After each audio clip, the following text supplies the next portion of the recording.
This is A World on Purpose. A purposeful life is the most important kind and the most valuable kind of life. Every choice that we make makes a difference, for better or worse. I loved walking in a village and seeing the before and after. This is the podcast dedicated to those humans choosing to live larger by working for the greater good. And these are their stories. Stories of hope and of true change that come from living on purpose. What if you were to suddenly say there are no challenges, there are only opportunities? Regardless of where you come from, your financial identity should determine where you end up in life. I'm your host, Alyssa Fisher-Harris, and my hope is that my inspiring guests will take you on an introspective journey that helps you tap into your own pivot to purpose, bringing greater meaning to your life. Welcome to A World on Purpose. Hello, everyone. It's Alyssa Fisher-Harris. You know me, your host of A World on Purpose. Before we get into my guest today, I kind of want to ask you a little question. What does it look like to take a huge leap of faith? You know, that big risk to step into your purpose when you know it's not going to be an easy road? Do you know what drives that leap? It's typically an unwavering knowing that the risk, no matter how big it is, will make a positive impact on either people or the planet, and in turn your own life. And that's part of what we're going to talk about today with this stellar man who certainly lives that ethos. I'm really excited about my guest, James Bidwell, today. He's co-founder of Reset, a leading next-gen strategy consultancy for innovation and sustainability, and also owner and chair of another company called Springwise, which is the world's largest source of global innovations. Much like me, James is deeply passionate about the environment.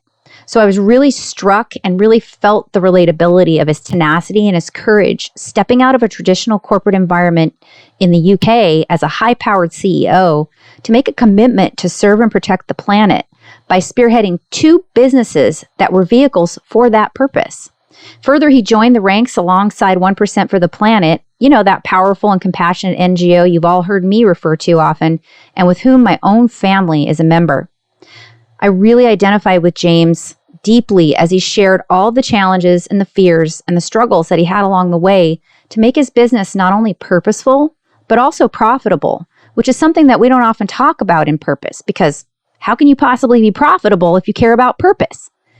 It really is challenging to forge and continue on a path to purpose, but you know if you stay that course, it can be the greatest reward of your life. And today you get to hear James talk about that and so much more with me. So get ready to hear his profound and uplifting story and welcome my guest, James Bidwell. Good day, good evening, and good morning, everyone, wherever you are in the world. I am your host, Alyssa Fisher-Harris, and thank you for tuning again into A World on Purpose. Today, I have an awesome guest with me, and he's actually my first international guest, which I'm super excited about, coming to me from across the pond, as we like to say. Mr. James Bidwell, who is co-founder of Reset and Springwise, two really incredible companies that are doing obviously work in purpose and impact that I'm going to let him tell you about. But before I start to get into kind of his cool background here, let me just welcome Mr. James Bidwell. Thanks, James, for coming to A World on Purpose. Alyssa, thank you so much for having me. And I didn't realize I was the first international guest, but I think it's symbolic of the new Anglo-American relationships which will be forged under the new president and in this new era.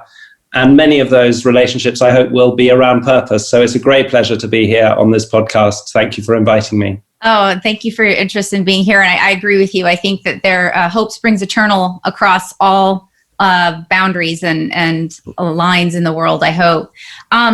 James, tell everybody where you're coming from. Even though I said across the pond, you obviously have an accent, but that doesn't necessarily mean we know where you are.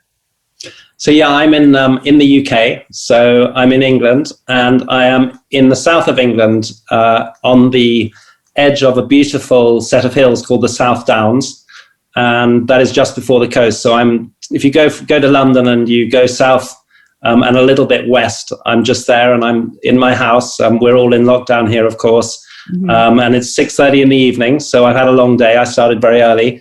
And, you know, the UK has had some snow actually this week. So I'm in this kind of snowy lockdown, a little bit chilly, but excited to be talking to you. Oh, very cool. Well, and thank you for taking your evening. I know you're a very hard worker and it's a long day for you. So we really appreciate it, because I think I think what you have to say is going to be very meaningful for people to hear your story. And what we like to talk about is your origin story and your pivot to purpose. I'm just going to give people a few little tidbits about you. Your background is pretty profound and pretty amazing. And you've done quite a few things around purpose and actually integrating purpose into traditional business, which is really special. You're the chair of the UK 1% for the Planet steering group, which obviously we both have that in our heart and soul, that connection to 1% for the planet. So we'll touch on that later. Very exciting. You are also a 1% member with Springwise and Reset, and they are also B corporations, which we're going to talk about for people who don't know what B Corp is. It's a very unique way to incorporate your business, really powerful. You're also an author. Very cool author. We're going to talk about a book you wrote, Disrupt 100 Lessons in Business Innovation, and the co-founder of Springwise and Reset. So I don't want to say who you are too much because it's way more exciting and fun for me to hear you talk about it in your words. So James, could you please just dive into your own origin story and purpose and talk about when this vision for living a more meaningful life came to you?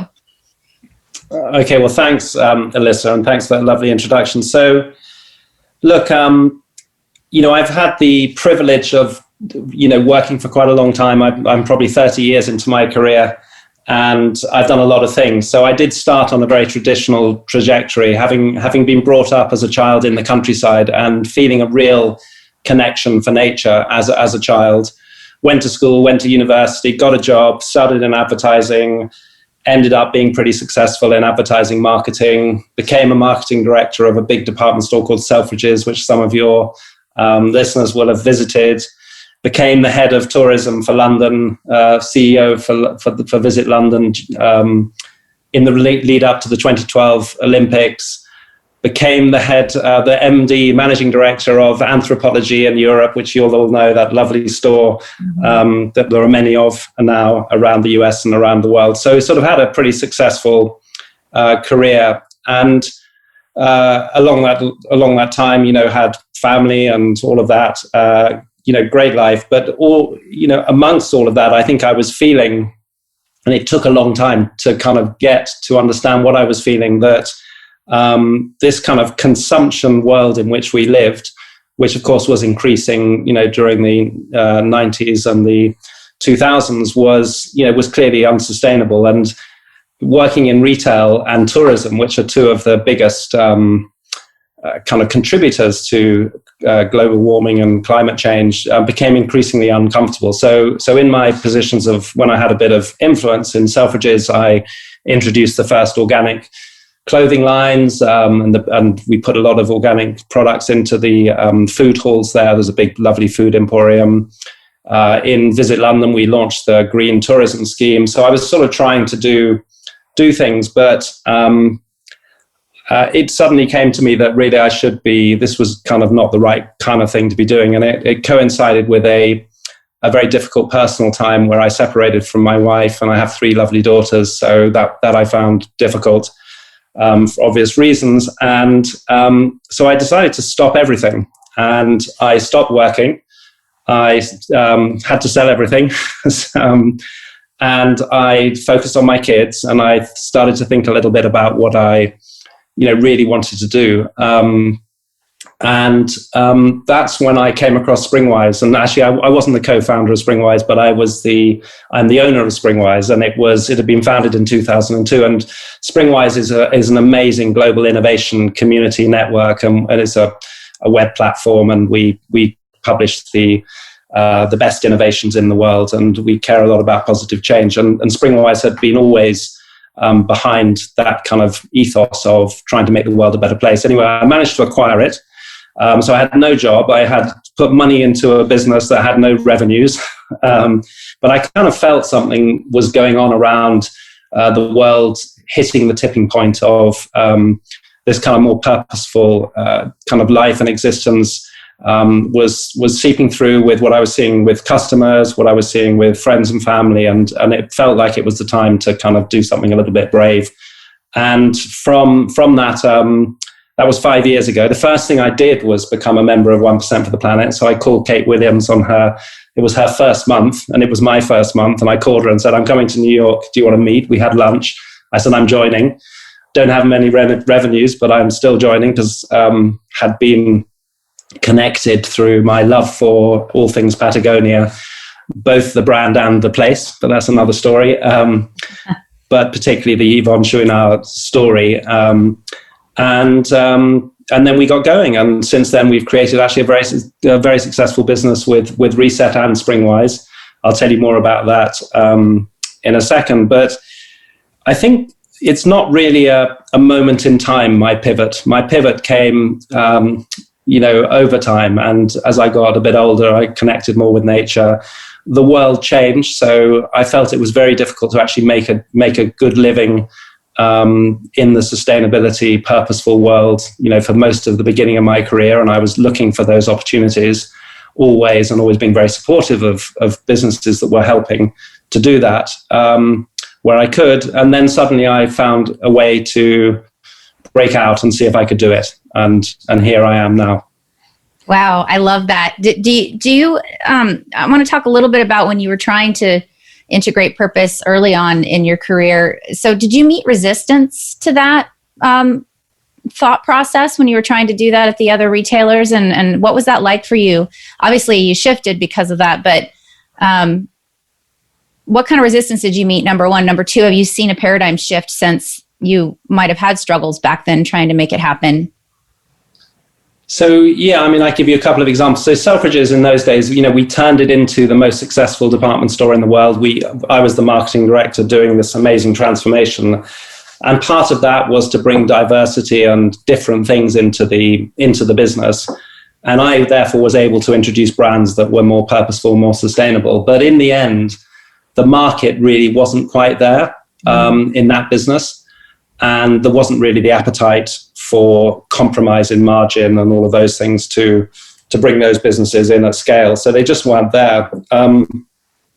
In tourism, I had a great story where I made a speech at some event. I used to have to make speeches all the time. And I talked about how bad air travel was for the environment, and how London should really do something about that in order to reduce it. And there's a whole thing where the airlines are flying routes that just to keep the routes and all that kind of stuff. Lots of unnecessary pollution. And I was sitting next to Princess Anne, who's the daughter of the Queen, and I made this speech, and I came and sat down. And the chief executive of one of the airlines got up next, and she just turned to me and she said, I don't think he's going to like that very much. Very, very poker face, no, completely no laugh. But she was actually quite amused by it. So I got a lot of grief for that.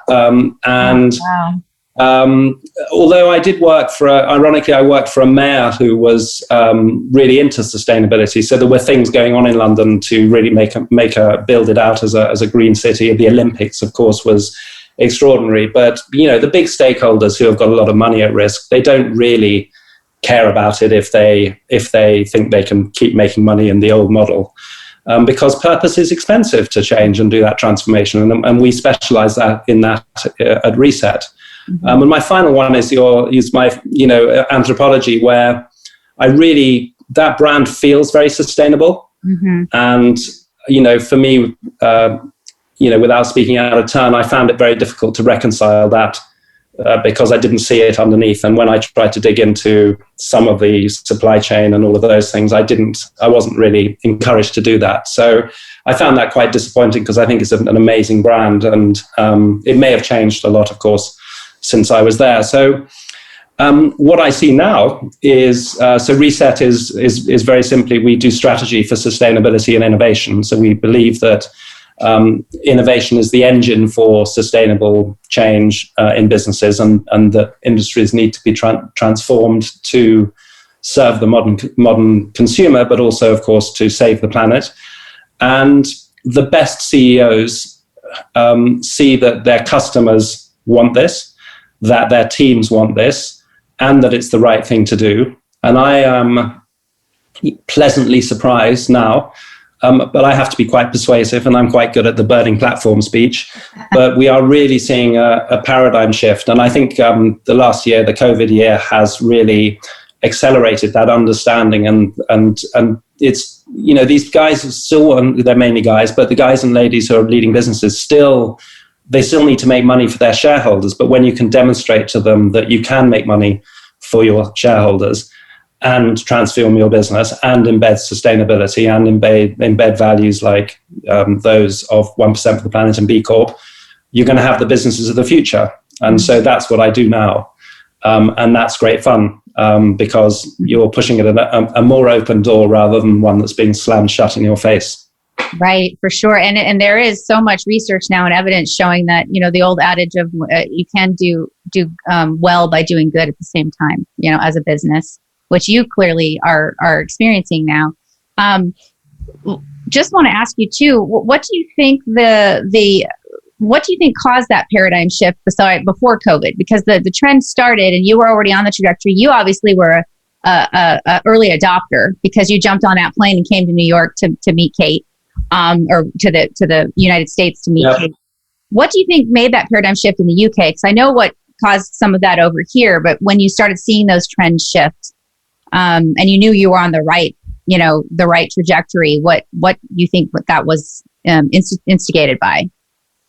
Yeah, so I think personally, I've known that for a long time, and my friends joke with me now and say, at last, James, it's you've been on about this for so long, and now at least you can do something about you're actually making your life, you're living doing this. But look, I think it's the awareness of the global warming and the climate destruction and business and organizations like 1% who are encouraging activists and, really kind of moving the agenda. The whole Greta phenomenon, which is, I think she's just the most extraordinary person and so brave and so powerful. And as in all these trends, if you like, there becomes a tipping point, and when enough people start talking about it, people start to do stuff. But ironically, it then takes quite a long time for it to happen. So we look at, there are some businesses doing it, but there are loads of businesses in the UK here and in the US who are just not doing anything, and they're just going to head in the sand, and they're just going to keep going, and they're going to retire. And I was talking to someone this afternoon, and I'm talking about the leaders retiring, but what I think will be very encouraging is this next generation of leadership.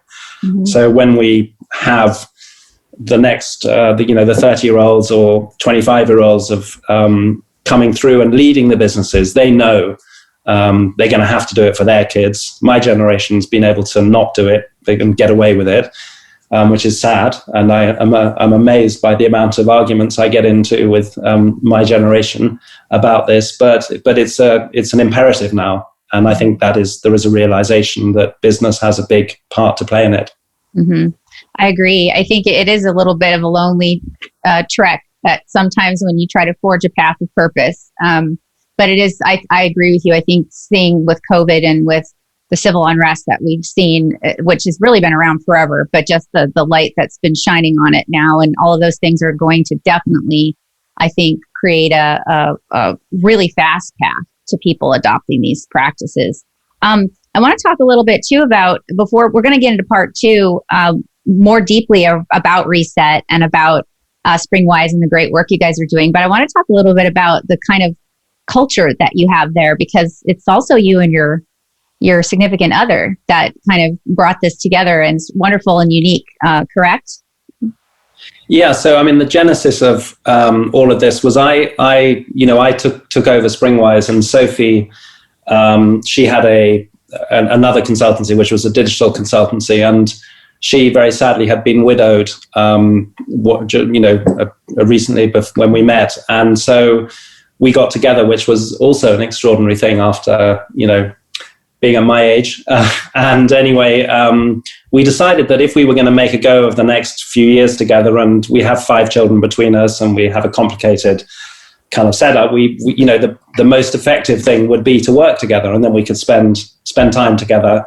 and we could build something together, and we could have, you know, plenty of holidays and all of that. Of course, we haven't had that many holidays, but what was amazing is that I'm a kind of marketing consumer guy, and as a CEO, if you like, of consumer-facing CEO, and she is a Goldman Sachs trained banker, private equity specialist, and then digital specialist. So we have completely different talents, thank goodness, and we tried it out, and suddenly we were really successful, and we built a really good little working relationship and a culture and a purpose. And what's interesting, and we were just talking about it before I came on air, Alyssa, and I was saying that I was going to mention this, is that in her Goldman Sachs days, she was mass consumption, and you know, she was the kind of a bit like you might expect for people who are in that kind of high octane consumerist culture.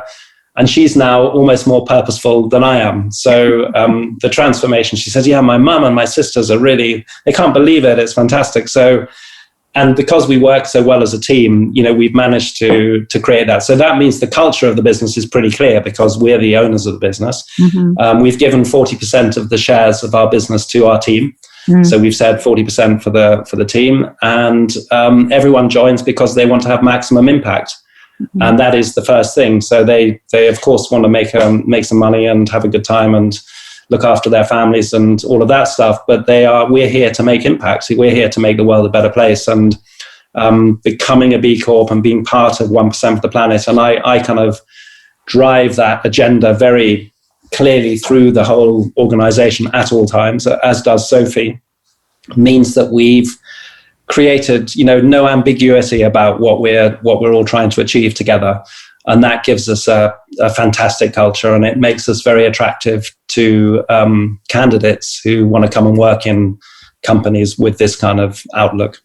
Great. I really am glad we got to touch on that, because a lot of times when we're talking about impact and purpose, you mentioned earlier, you know, supply chains, people talk about what they're trying to do when they're doing purposeful work to take care of the external part of the business, but we often forget to talk about the impact on the inside of our four walls and our companies and our corporate family, that we like to call it. So I really thought it was wonderful that you could share a little bit about that, because I think sometimes people see those two things, sometimes, not all the time, but companies have seen those two things as two separate things, and they're not. They're deeply integrated, as you explained. And the other thing, Alyssa, just sorry to interrupt you, but the other thing is, you know, making money and having purpose, they go hand in hand. So we really want to make money because we can give more to 1% for the planet, and we can all get bonuses. But and we need a successful business in order to be able to have the impact. So, and there is a confusion around impact investing, and you know, which is very good as well. That's I think the opportunity lies in businesses that can be very successful on all levels, and that's financially, it's also culturally, and it's in doing the right thing. I mean, that is where we should be heading, and then if you're successful, you can build and you can grow, and more people can get down to that great work. So it's a really good balance. Completely agree with you, and thank you for bringing that up. I like it when people say we are unapologetically profitable, you know, and still doing good things. It's important to know that, because you can't do anything good if you don't have profit to share. So, right. That's a great place. We're just going to take a real quick break, and we're going to come back in part 2 and really dive into the nitty gritty and the deep details of what you guys are doing with Springwise and Reset, with that amazing culture that you've created, and that complete laser beam focus on purpose through 1% for the planet, your affiliation, and the B Corp. So let's just take a quick break, and everyone tune into part 2 with myself and James Bidwell. We'll be right back.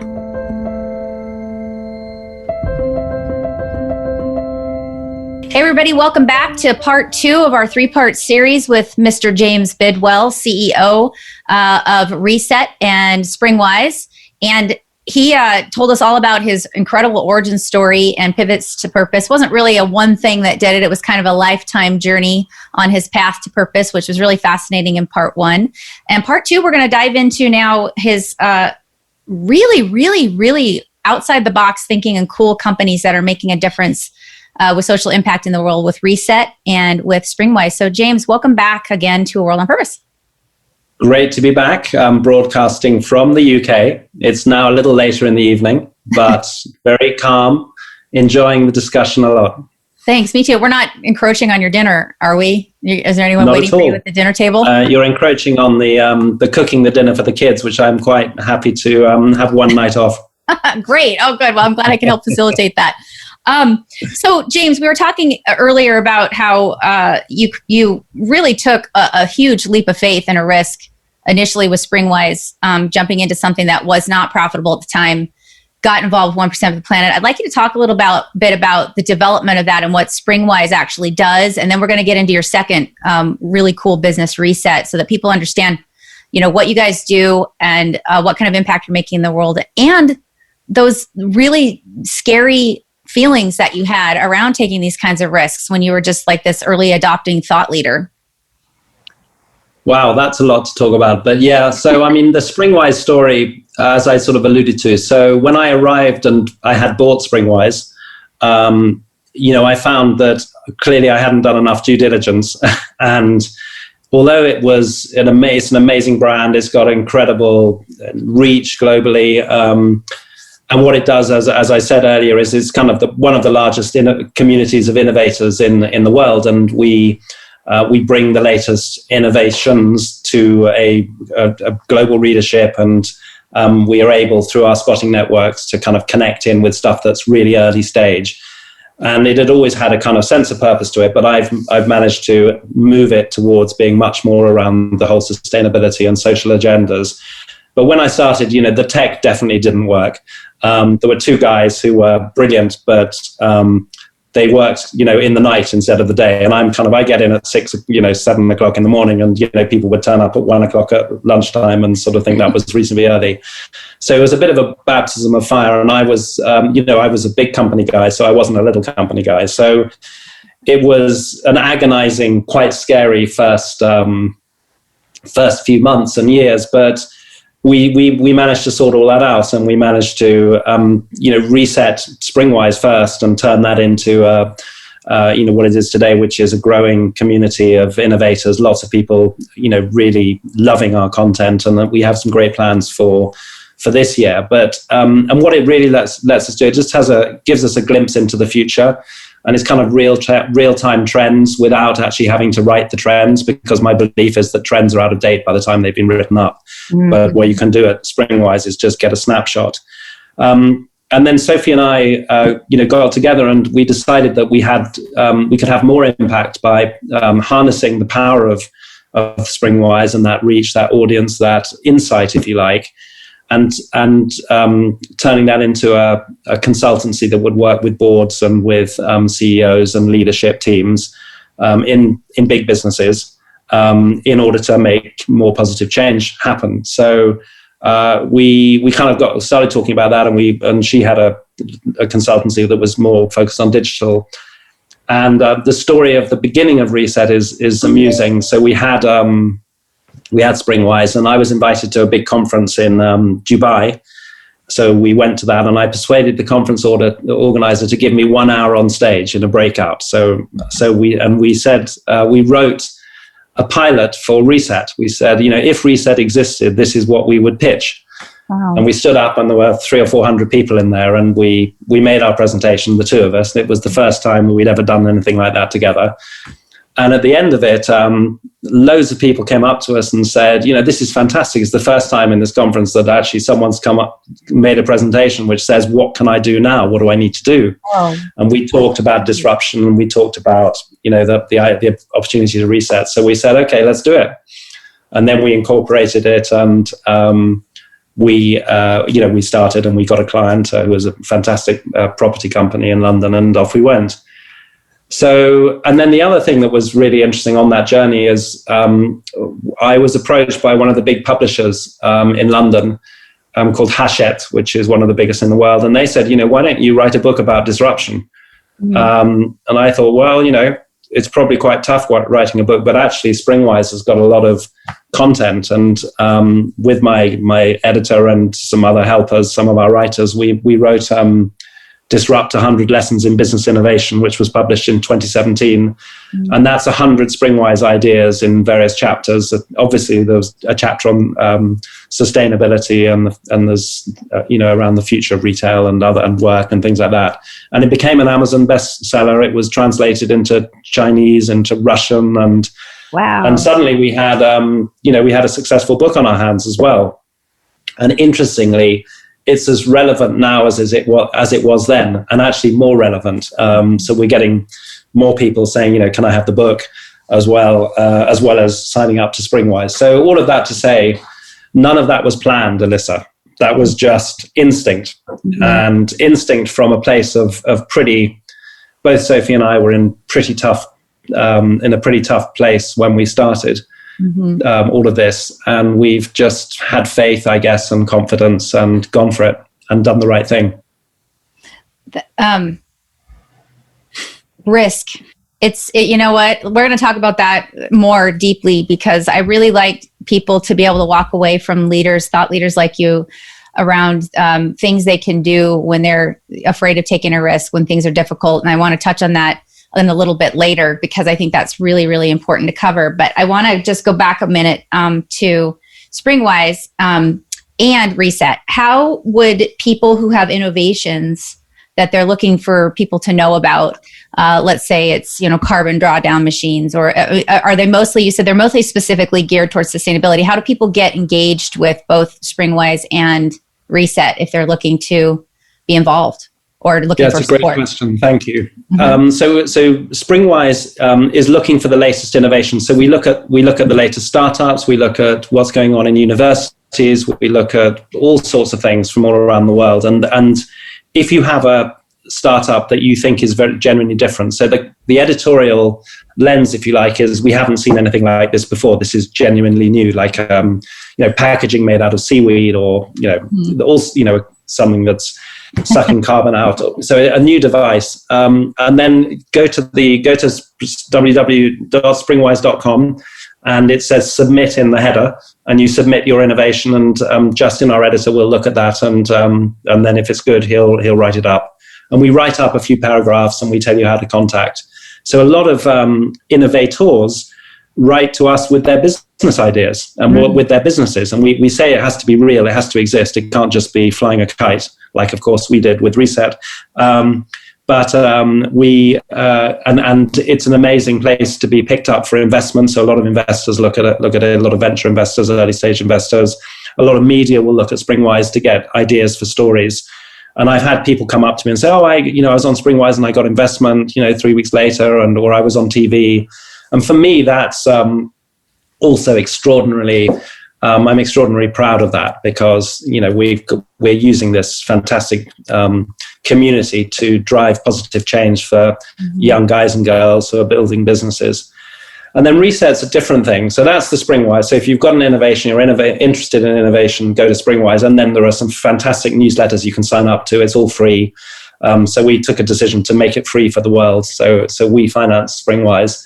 And then Reset helps with all of that. And Reset is then a much more, it's a different model, which is we work with leadership teams and non-execs and execs and CEOs to help them figure out the future.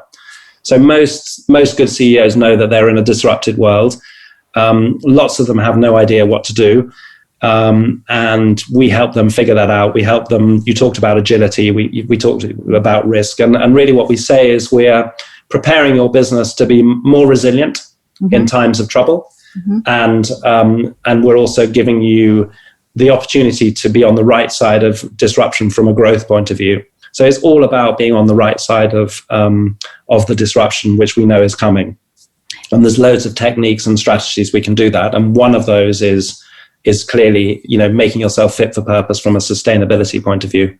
That's great. And of those clients that come to you for Reset, how many of them have you had, or if you do have any, that maybe aren't in a profitable place, but they know they need to make a shift and they still want to have purpose integrated into their ethos? It's very difficult, as you and I both know. My family was an early adopter of 1% for the Planet, and to take on a commitment like that in a business that's already thriving is one thing, but to do it the way you did it or someone else is doing it and become a B Corp, could you talk a little bit about that process and what that's like and how you advise clients on how they can do those little planned strategies as they go?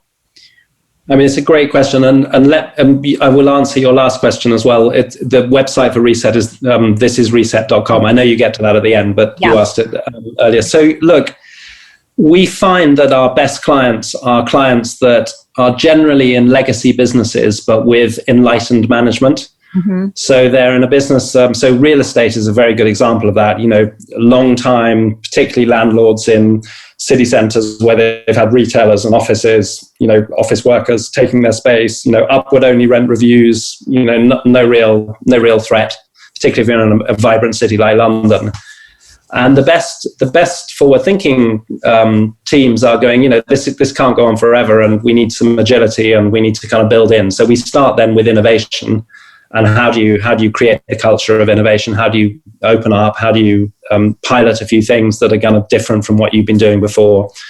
And then inevitably and increasingly that then turns into sustainability as one of those pillars that needs to be built out.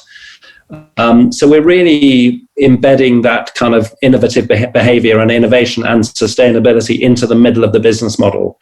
Mm-hmm. Whereas what traditionally has happened, and it's a bit like when digital became suddenly, you needed to be digital, but it was that it would be in a bucket on the side, it would be in an ESG bucket, and it would be innovation would be something you talk about but don't really do, or you might put a bit of money into it. But this is embedding those values and that culture and that behavior into the center of the business strategy and looking at the business through that lens in order to be more successful going forward and to protect it for future generations. And we work very well with family businesses because families have a long-term horizon, and investors don't often, I would say, or some investors don't. So, and then working with businesses who can't afford to pay us is difficult. Mm-hmm. So if they're so far down, then it's very difficult. So we have avoided working with some of the retailers in the UK that have gone down in the last year, and we.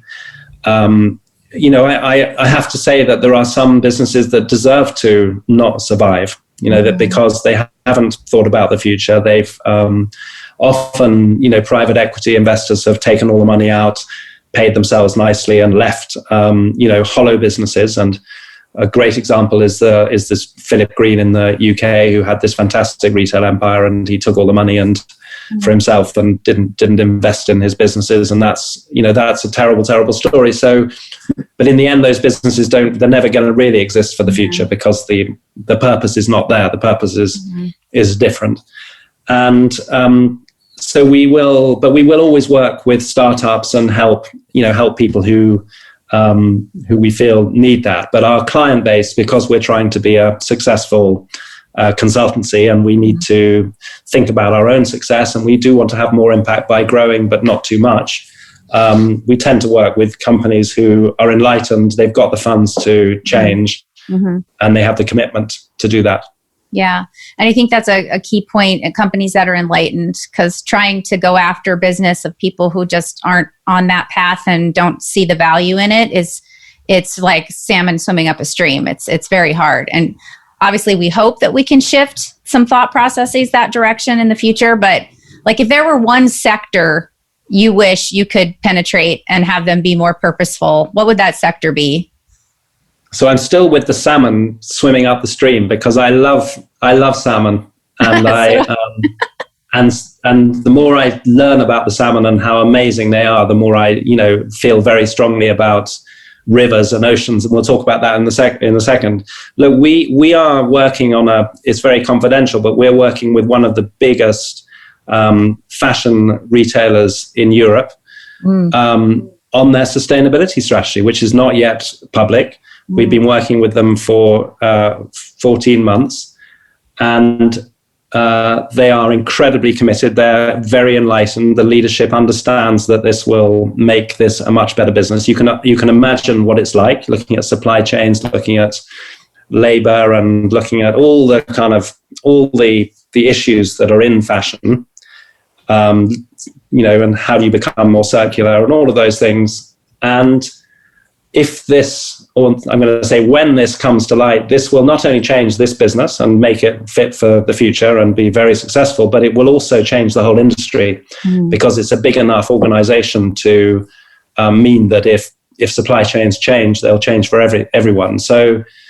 I'm really proud of that. And I'm sorry I can't tell you who it is, but we'll be announcing it later this year. But it's possibly one of, it's possibly one of, and you can imagine the energy for the teams working on this in our organization. My job's to bring the best clients in, because the best people need to work on the best clients, and this one is highly really, really exciting. And then what I'm not doing is working with any airlines, but I'd love to go back to my airline story and see if I could help airlines figure out how to think about sustainability more. And I think it is encouraging that some of them are. And it's not mutually exclusive from making money. But yeah, so we're kind of doing it, which is so exciting. Wow, that's really great. I'm excited to hear about that for fashion, especially because being a conscious consumer and thinking about where you buy your clothes, and what kind of good things they're trying to do for the planet and for their people is really important. And also affordability, being able to have that factor in there, because even sometimes people that want to make a conscious fashion choice, sometimes it's really expensive. So hopefully that's part of your... It is, and I don't want to give anything away, but that is absolutely, part of it is how is it affordable, particularly in the context of the recessionary times in which we live, and that is a very core value in as part of it, because I love Stella McCartney, but it's easier to do kind of stuff at her level of in the luxury space. It's much easier to be sustainable because there's lots of margin when you're in the more mass, and our client is definitely going to be very accessible.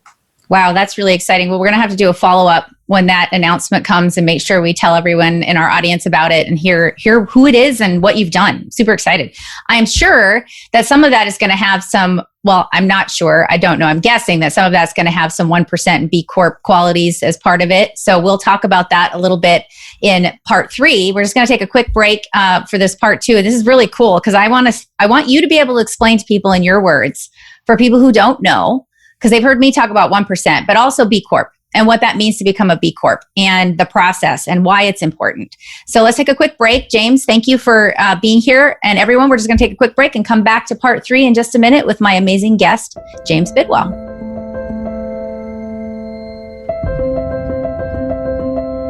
Okay, everyone, we're back at part 3 with my 3-part series with Mr. James Bidwell, CEO of Springwise and Reset, coming to us live from the UK in London, England.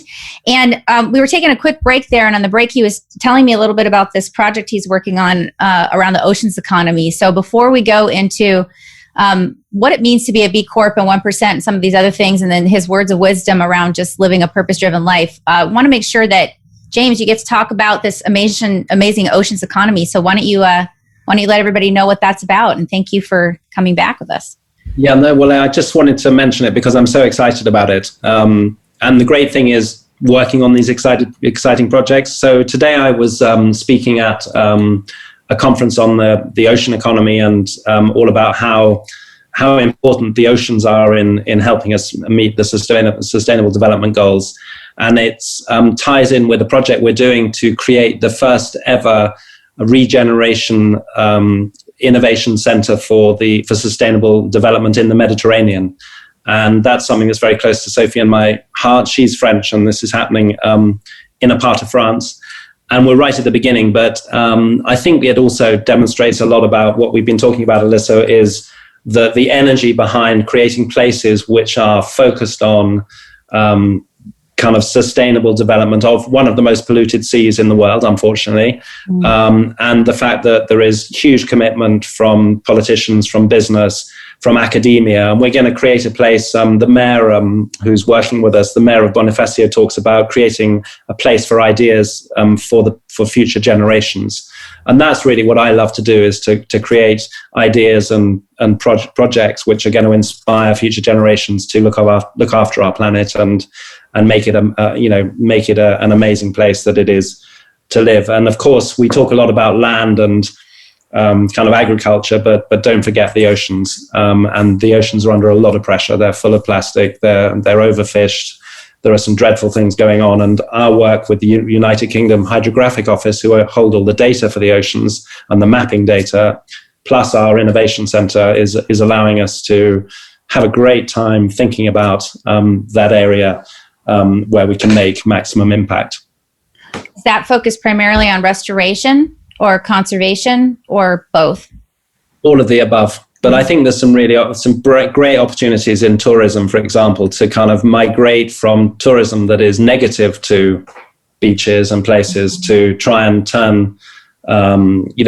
give nature something, allow nature to be thought about in that equation of tourism. And I think there is going to be a shift, and particularly now we've all been shut up in COVID, coming back with a much more kind of intellectual approach to tourism and thinking about it more deeply about the impact on the planet. So it's all of those things. I think that's so fantastic. It is interesting, isn't it, how the environment kind of had this a break from the impact that we were all making on it, which wasn't a positive one necessarily.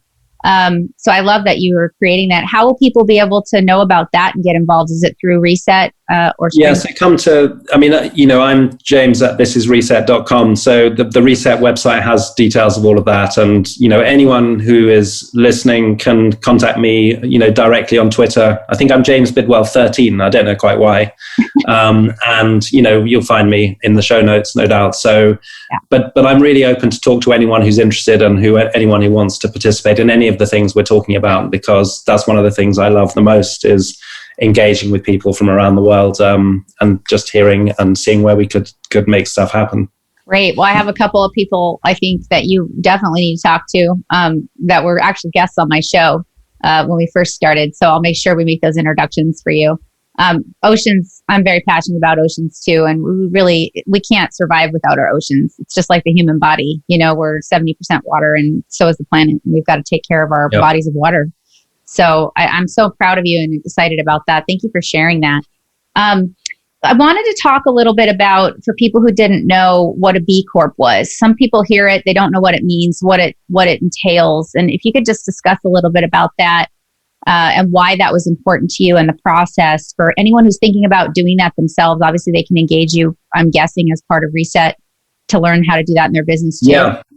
Funnily enough, we've had so much interest having become a B Corp that we've created a path to B Corp kind of product for people to help them get there. So B Corp is an American kind of concept which has been in the UK now for 5 years. But it's really in its most simplistic.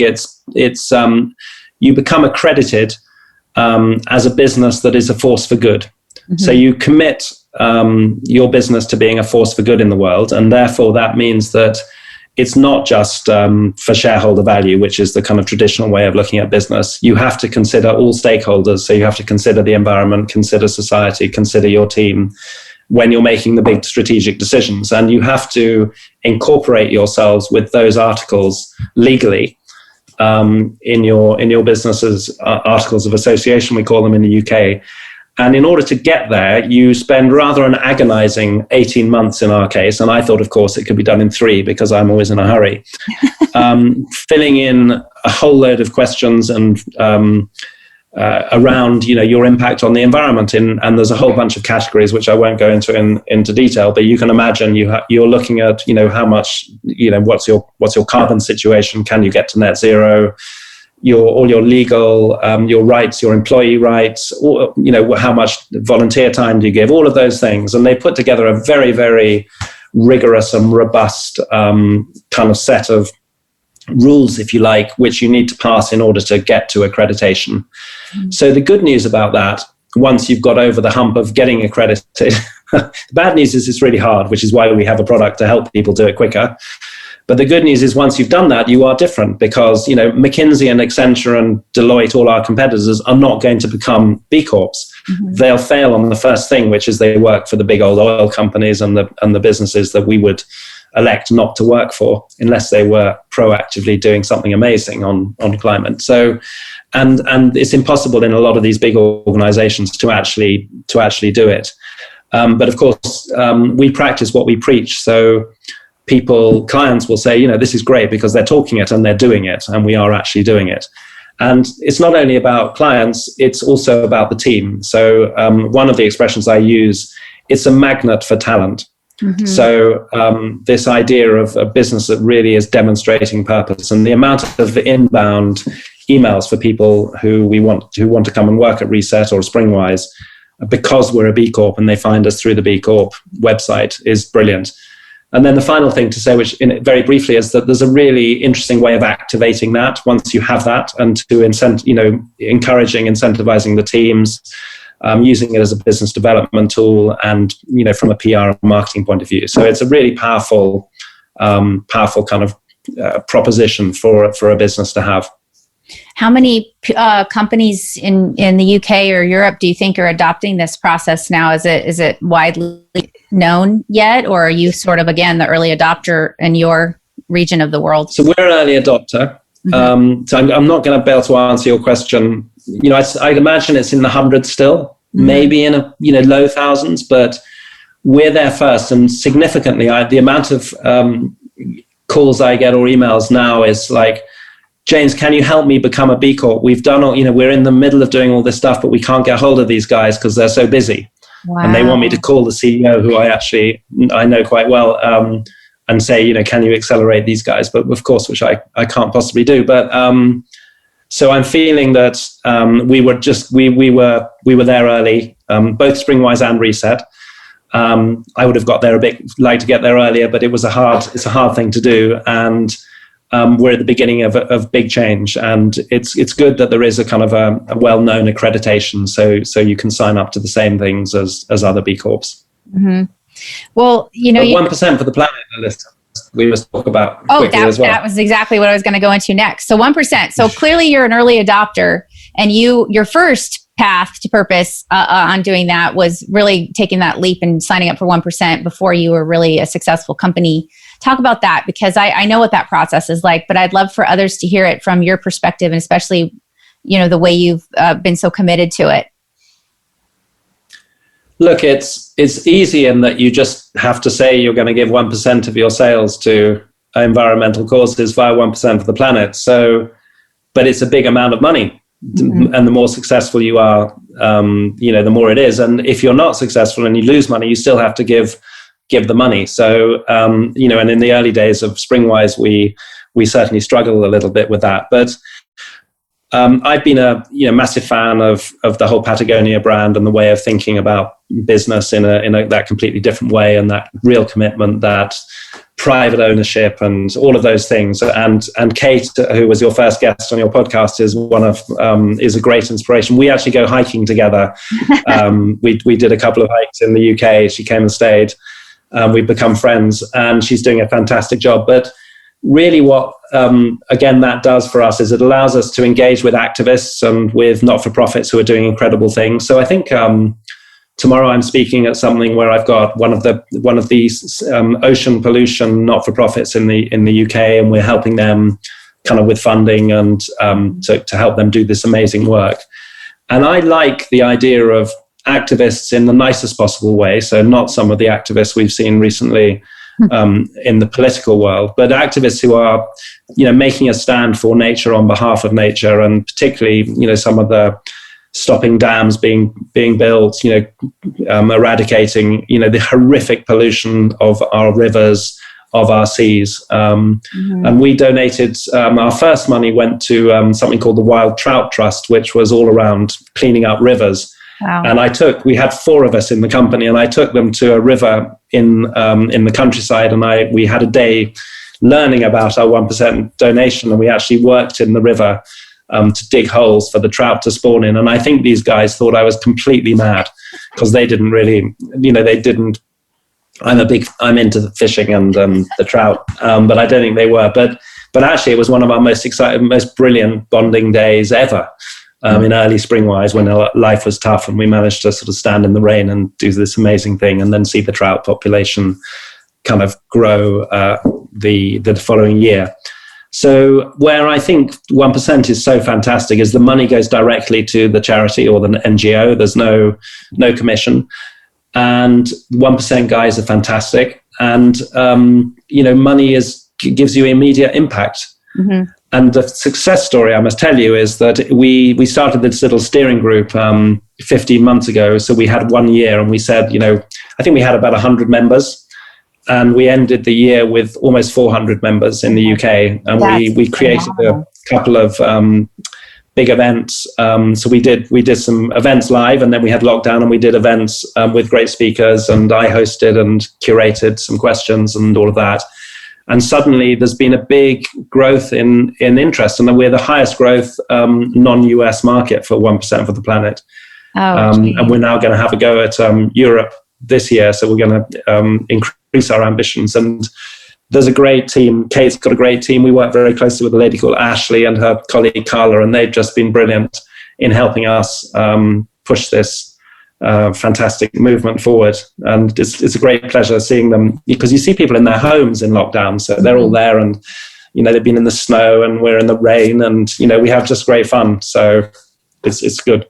Oh, James, that is just so exciting to hear. And congratulations, because to bring the awareness back to your homeland and be able to have that kind of impact yourself in creating that excitement about it, especially in the climate that we were in last year with lockdown, is really, really powerful. And Kate had actually said, I don't know if you remember this in the interview, but that they had more people sign up during COVID than they had, previously, which really speaks to something, don't you think? That people are hungry right now to want to live a more meaningful life and do something more meaningful in their work and their lives. Completely. It's the tipping point is here, and let's just hope it's fast enough and soon enough, because we need to keep moving and we need to push now. So anyone who's listening, please don't think that it's okay, we've got it taken care of. We need you in this as well. Everyone needs to do it. Exactly. And I would like, that's really great that you called people out on that too. And I really want them to hear from you some really powerful things you shared with me around walking this path, how it's not easy, and some of the tools and some of the challenges that you had personally while you were doing it that were really hard for you. And what did you do for yourself to kind of, stay on that path and know that this was the right thing to do and not give up? Because it's really hard sometimes. And we talk about this a lot on this show. And I saw one of your notes was like, hope is not a strategy.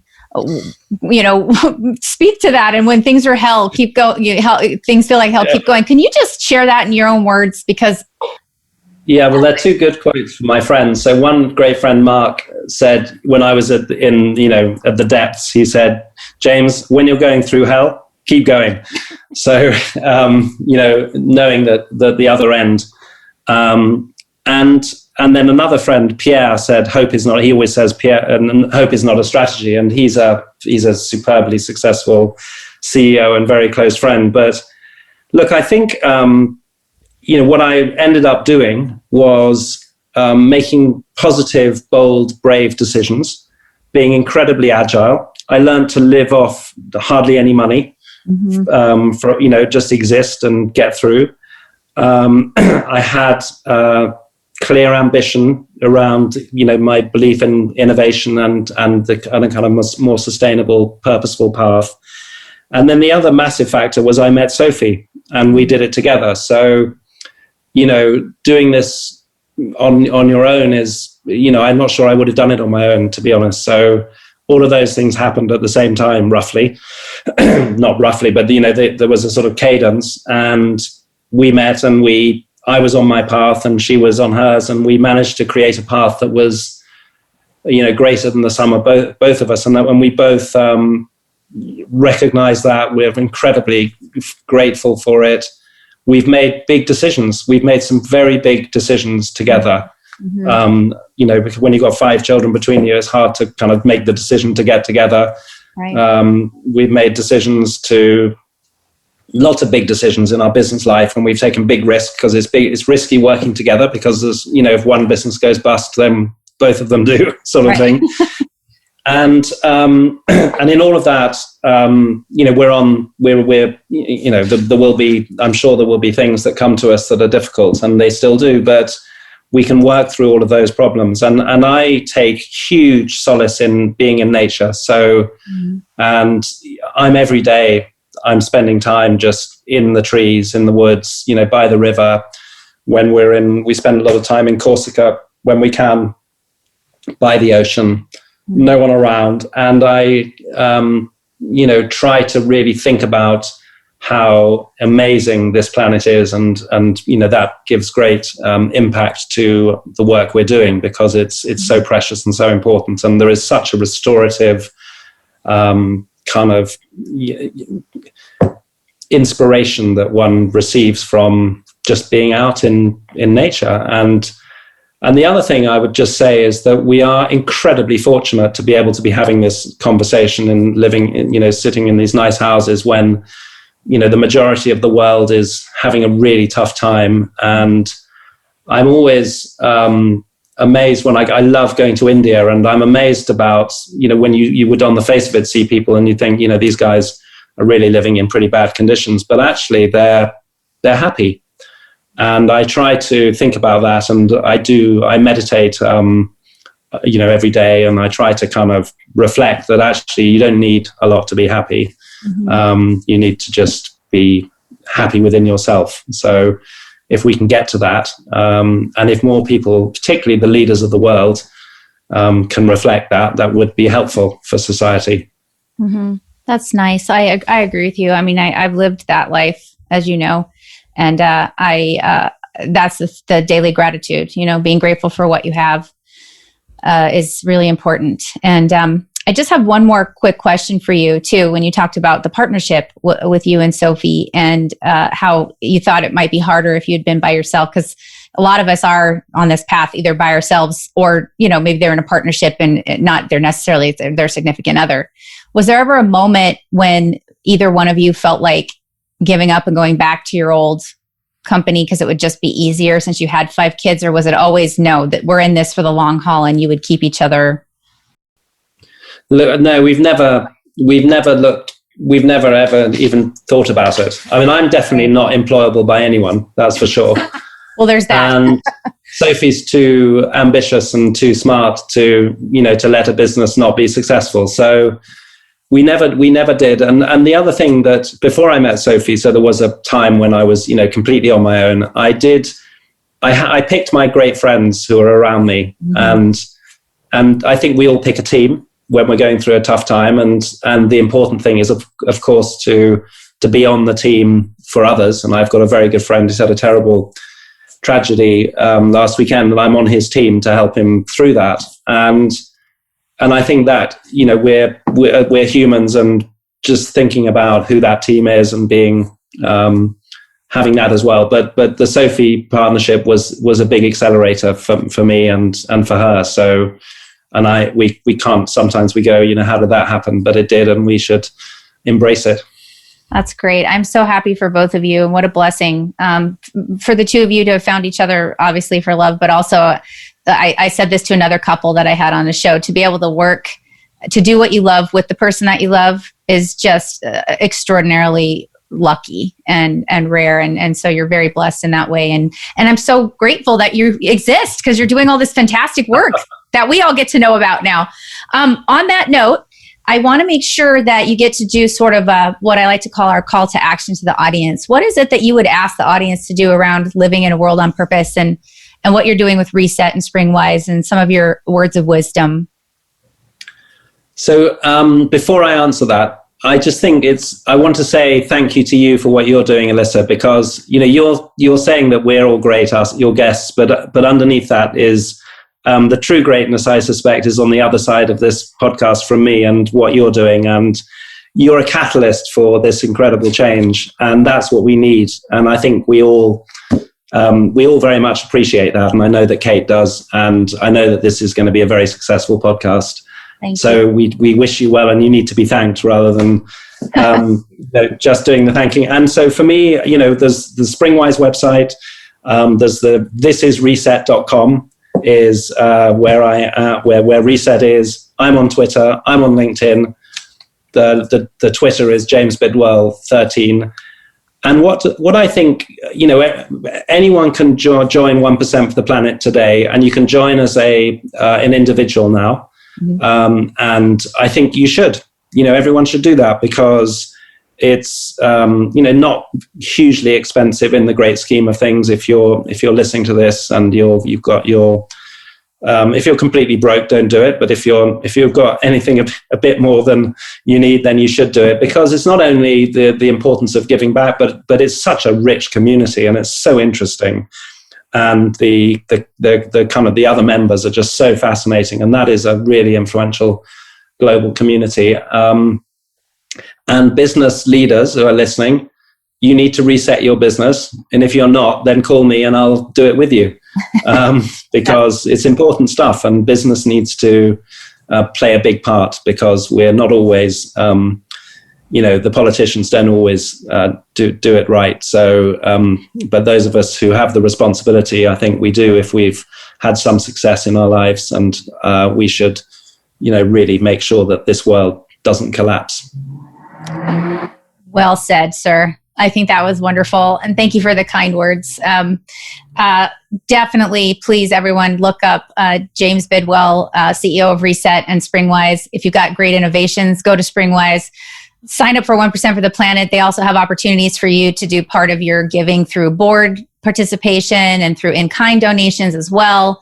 They're making it very, very more accessible for people, for young emerging businesses too. And I'm just so honored that you would come on my little show here, James, knowing the incredible impact that you've been making in the community that you're driving. It really means a lot to me. Thank you so much. All of your information will also be on aworldonpurpose.com website and the show notes and your episode page. And we're going to be in touch, because there's going to be a lot of synergy between my company, your company, everything that we're doing, me and my partners in our consultancy. I'm thrilled that you're over there. We're here. Let's come together. Brilliant, Alyssa. No, well, that's fantastic. And, I really enjoy this conversation with you. It's so important to sit and reflect. And, this is a really good way of doing it, which maybe I wouldn't have done today if we hadn't spoken. So I appreciate it. It gives me a lot as well. And it's a great pleasure. And I'm dying to hear from your listeners to see if, if there are things that we could be doing. And you and I will be in touch, of course. Definitely. Absolutely. Yeah. Please, everyone, make sure you go to the platforms and comment and share your thoughts around James's work and his wife, Sophie, and the incredible stuff they're doing at Reset and Springwise. And it makes me want to become an inventor now. Now I want to have another pivot and invent something really amazing for the environment. Become one of your innovators. Thank you, James, for coming into World on Purpose. I'm so happy that you were here. And everyone, just keep listening to this show. This is the kind of community that we're trying to create here. People who are living with the intention, not in some random way, but living in a world on purpose. This is what we're here for. We're here to provide these opportunities for people to share, to ideate together, and to really live a more meaningful life. Not that what you're living now isn't meaningful, but if you're feeling like you're missing something, that's what we're here for. So James Bidwell, thank you so much. And I hope you have a wonderful dinner with your family. Thank you, Alyssa. And thank you, everyone, for listening. Great. Thanks, everybody. And we will see you soon. I'm your host, Alyssa Fisher-Harris, and thank you for tuning into A World on Purpose. Thank you for taking this journey into A World on Purpose with our incredible guests.